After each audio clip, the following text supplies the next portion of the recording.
네, 안녕하십니까. 네, 상담사 치아입니다. 오늘도 지난 시간에 이어서 나쁜 남자를 사랑합니다 라는 사연에 대해서 계속 이어서 말씀을 좀 드려보도록 하겠습니다. 우선 지난 방송을 못 보신 분들을 위해서 사연을 조금 요약해보면 여성분의 사연이셨어요. 근데 정말 나쁜 남자 이시더라고요. 제가 보기엔. 네, 되게 무뚝뚝한 남자고 또 연락도 잘 하지 않고 심지어 술만 마시면 불러내서 뭐 만나는 것까진 좋은데 성관계를 하는 게 목적인 것처럼 그렇게 만나시는, 그런데 남자분은 그렇게 행동을 하시는데 여성분은 오히려 굉장히 헌신적이고 불쌍하다고 생각하고 또 그분으로부터 어떤 사랑을 받기를 되게 원하시는 상황이거든요. 그런 분에 대한 사연이었고, 지난 시간에 말씀드렸던 게 나한테 나쁜 남자라는 건 곧 나에게 관심이 없는 남자다라는 뜻이다라는 말씀을 드렸고, 그리고 그런 나쁜 남자에게 빠지시는 여성분들은 이제 나를 돌아봐야 된다라는 말씀을 드렸습니다. 왜냐하면 지난 시간에 말씀드렸던 첫 번째 유형은 아버지에게 사랑을 많이 받지 못하고 자라신 여성분이었고요. 두 번째 말씀드릴 유형분은 비슷한 유형이긴 한데 아버지가 아니라 가족 전체에서 인정받으면서 자라지 못하신 분이세요. 사랑받으면서 자라지 못한 분이신 경우에도 그렇게 나쁜 남자에게 빠지는 경우가 많이 있습니다. 왜냐하면 사실 어떤 한 사람의 자존감을 키워주는 거에 가장 큰 역할을 하는 게 바로 가족이거든요. 가족이 나를 우쭈쭈 해준다고 하죠. 진짜 그 사람의 자존감을 높이는데 큰 도움이 되거든요. 근데 그렇지 못한 어린 시절을 보내신 분은 자존감이 낮을 수밖에 없습니다. 물론 그런 어린 시절을 거치셨어도 본인이 노력해서 자존감을 높이시는 분도 많이 있습니다. 하지만 그렇지 못한 분이라면 스스로도 자존감이 낮으시기 때문에 자신을 무시하는 남자를 만나서 그런 취급을 받더라도 내가 얼마나 부당한 대우를 받고 있는지를 잘 모르시는 거예요. 나는 정말 소중하고 가치 있는 사람인데 내가 스스로 소중하고 가치 있는 사람이라는 걸 경험해보지 못하셨기 때문에 어린 시절부터 그 사람이 나한테 대하는 거, 상대가 나한테 대하는 것도 그냥 뭐 나는 그런 취급을 받을 만한 사람이라는 거 정도로 생각을 하고 계시는 거죠.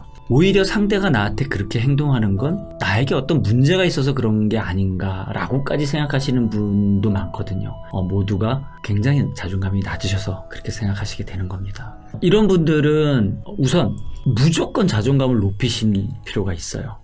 자존감을 높이는 방법에 대해서는 차후에 제가 다시 또 한 편 정도 할애해서 말씀을 드리겠지만 워낙 많은 얘기가 필요한 항목이라, 어쨌든 자존감은 내 가족에 의해서 높여지기도 하지만 가장 바람직한 자존감은 나 스스로 내 자존감을 높이는 겁니다. 그래야 타인으로부터의 어떤 영향으로 내 자존감이 낮아지고 높아지지 않아요.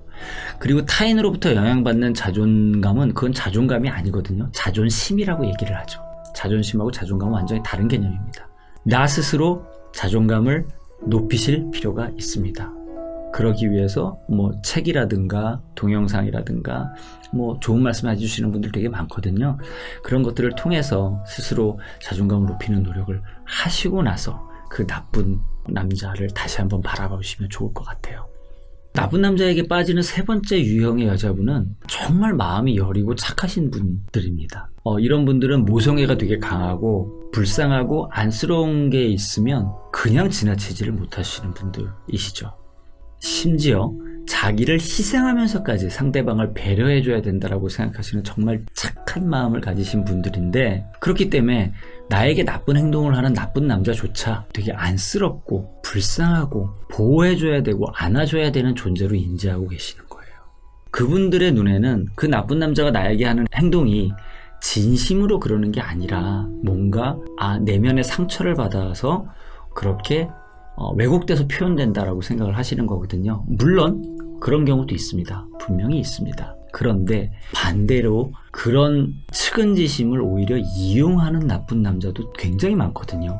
그렇기 때문에 무조건 그 남자가 그런 비하인드가 있을 것이다 라고 생각하는 건 옳은 건 아닙니다. 왜 그런 경우 많이 있죠? 우리가 흔히 접하는 이야기 중에 나에게 나쁘게 하는 나쁜 남자를 만났던 여자가 천사처럼 계속 안아줘서 결국은 그 남자의 상처까지 치유하고 서로 좋은 관계를 이어간다. 네, 정말 영화나 드라마에서나 존재하는 거의 판타지 같은 이야기입니다. 물론 그런 경우가 없다는 게 아닙니다. 당연히 있죠. 당연히 있지만 극히 드문 경우입니다.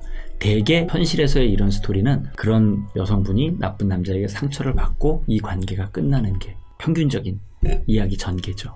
자, 이런 분들은 이런 눈을 좀 키우셔야 돼요. 무조건 상대를 연민으로 바라보는 시선 말고 나의 배려심과 연민을 줄 수 있는 상대와 정말 나쁜 남자를 구분할 줄 아셔야 돼요. 왜냐면요, 세상에서 가장 상처받지 말아야 되는 사람은 불쌍한 그 남자가 아니라 사실은 정말 불쌍한 나일지도 모르거든요.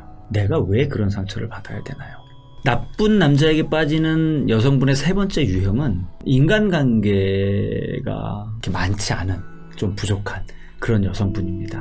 타인과의 인간관계가 원활하지 않으신 분들은 나쁜 남자하고의 인간관계조차 굉장히 감사하게 다행으로 생각하시는 경향이 있거든요. 나는 원래 인간관계가 좋지 못한 여자이기 때문에 그런 인연이라도 없는 것보다 낫다라고 생각을 하시는 거죠. 이런 생각은 결국은 자기보호 기제로 작용을 해서 나는 정말 이 사람을 사랑한다라는 어떤 환상으로 자신을 포장하게 되기도 합니다. 하지만 계속 말씀드리지만 나에게 진짜로 나쁜 짓을 하는 나쁜 남자는 그나마 나랑 관계를 가져서 좋은 다행인 남자가 아니라, 그런 인간관계가 아니라 잘못되면 내 영혼까지도 갉아먹게 되는 그런 인간관계거든요. 빨리 접으시는 게 낫습니다. 자, 이런 분들은 의도적으로라도 많은 인간관계를 만들도록 노력을 하셔야 됩니다. 인간관계라는 건요, 내가 만들려고 노력하면 얼마든지 만들어질 수 있는 게 인간관계거든요.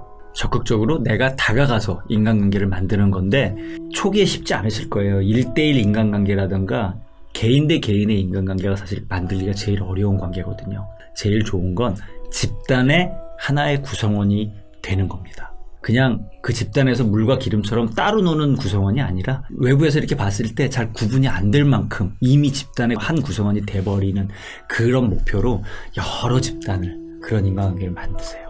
그리고 그 안에서 1대1의 인간관계를 만들기 시작하다 보면 내 주변의 인간관계가 굉장히 넓어지는 걸 느끼실 수 있을 겁니다. 네, 오늘 이야기는 여기까지고요. 유튜브 채널 상담사 치아는 여러분의 사연을 기다립니다. 사연을 보내주시는 방법은 요 화면 바로 밑에 유튜브 화면에 더보기 버튼을 누르시면 자세하게 제가 적어놨고요. 구독, 그 다음에 좋아요, 댓글, 알림 설정, 네, 되게 복잡하죠? 이게 다 필요하다고 하네요. 그런 거 꼭 좀 부탁드리겠습니다. 네, 감사합니다.